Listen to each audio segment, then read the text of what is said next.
வணக்கம். சரணம் சரணம் குருபாபா. கடைசி சரணம் குருபாபா. நாளைக்கு ஆடி அமாவாசை, புதன்கிழமை.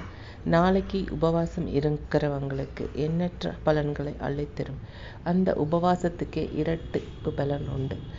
எந்த பிரச்சனையாக இருந்தாலும், முன்னோர்கள் சாபமும் முன்னோர்கள் தோஷமும், கடன் பிரச்சனை இருந்தாலும், இது நாள் வரைக்கும் தீர்வு காணவே முடியாத பிரச்சனையாக இருந்தாலும், நாளைக்கு உபவாசம் எடுக்க ஆரம்பித்ததோட உங்களோட பிரச்சனைகள் எல்லாம் ஒரு முடிவுக்கு வரும்.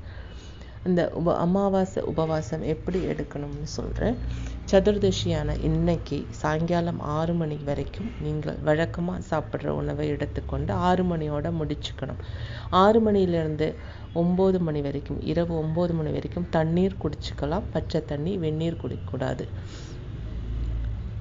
9 மணிக்கு உப்பு போட்ட எலுமிச்சம்பழ தண்ணி ஆண்கள் 1 டம்ளரும் பெண்கள் 2 டம்ளர் வீதம் சாப்பிட்டு உபவாசத்தை ஆரம்பிக்கிறோம். 9 மணிக்கு மேலே தண்ணி கூட குடிக்கக்கூடாது. நாளைக்கு அமாவாசை என்று காலை 6 மணியிலிருந்து நாளைக்கு புதன்கிழமை 12 to 1 ராகு காலம். அந்த ராகு காலத்தை தவிர்த்து மதியம் 3 மணி வரைக்கும் பழங்கள், பச்சை காய்கறிகள், தண்ணீர் குடிக்கலாம். 3 மணியிலிருந்து மறுநாள் காலையில் வியாழக்கிழமை காலையில் 3 மணி வரைக்கும் பூர்ண உபவாசம், தண்ணி கூட குடிக்கக்கூடாது.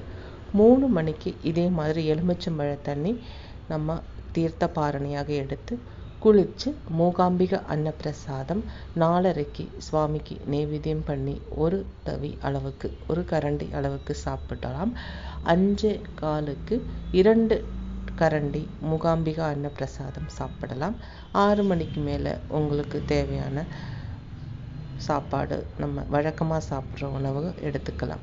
இந்த அமாவாசை உபவாசம் நான் சொல்கிற விதிமுறைப்படி கரெக்டாக கடைபிடிக்கிறவங்களுக்கு கண்டிப்பாக அவங்க வாழ்க்கையில் உள்ள பிரச்சனைகள் எல்லாம் தீர்ந்து நல்ல ஒரு அனுபவம், நல்ல ஒரு பாசிட்டிவ் வைப்ரேஷன் உடம்புக்கும் மனதுக்கும் நம்ம வாழ்க்கையிலையும் கிடைக்கும் என்பது சத்தியமான ஒரு உண்மையான விஷயம். இதை நாளைக்கு ஆரம்பிக்கும் போது ஆடி அமாவாசைக்கு அத்தனை விசேஷம் இருக்குது. அதனால் நாளைக்கே ஆரம்பிங்க, இன்னும் தள்ளி போடாதீங்க. எவ்வளோ சீக்கிரம் ஆரம்பிக்கிறீங்களோ அந்த அளவுக்கு நம்ம பிரச்சனைகளும் சீக்கிரமாக முடியும். நன்றி, வணக்கம். ஏதாவது சந்தேகம் இருந்தால் என் நம்பருக்கு அழைத்து கேட்டுக்கலாம்.